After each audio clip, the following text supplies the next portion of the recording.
Since examination of the operation of the East African Community Project, members of the East African Legislative Assembly praised the government of Rwanda for implementing customs union in 2013, even though it is not the case with other member countries, as explained by Honorable Simon Bugwa, representing Kenya in Eala.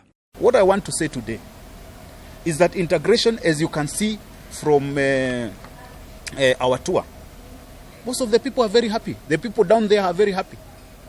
It has eased a lot of trade.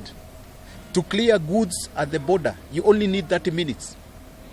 People crossing at the border, they take about 20 minutes. This is what people want.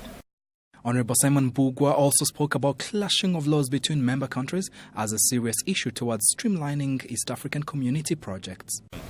We need to harmonize these laws so that they can be inconsistent with the laws, the East African community laws, because the East Africa law supersedes the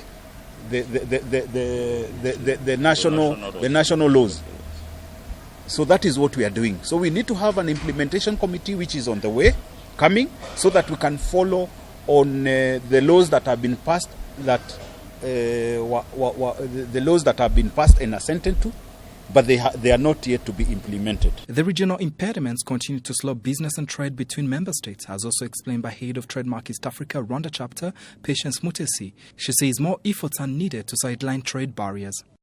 In 2017, we saw a reduction of about 14.6% reduction in Intra Eac trade. And if you look at EAC trade, Intra Eac trade, we have about 10%, less than 10% actually, about 9% of Intra Eac trade compared to all trade. If you compare that to, say, the EU, where you have over 60% of Intra EU trade, you can see that there's a lot of room for growth. The reasons behind slow regional trade are channeled towards member states' lack of political will to speed up the process. This is also echoed by all responsible organs. Integration is not for a day, is a process. We have to be there, following what is done. And if there is a challenge, we have to be able to address at the time. I think that the single customs territory is an amazing platform. It's the right policy to put in place. But then at the end of the day, you have to actually have the willingness at the top, the people who are signing these agreements, to remove the non-tariff barriers. And if you say that, for example, agricultural commodities are going to be traded in such a way, these are the tariffs that are going to be charged, or if you have the goods coming from EAC being non-taxable, that has to be enforced immediately.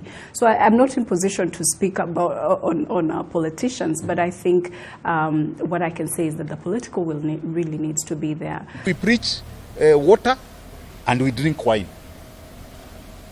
We must be clear to ourselves what we want as leaders. If we want integration or we don't want integration. Figures by the Ministry of Trade and Industry of 2017 reveal that Kenya came top in trading with countries in the East African community.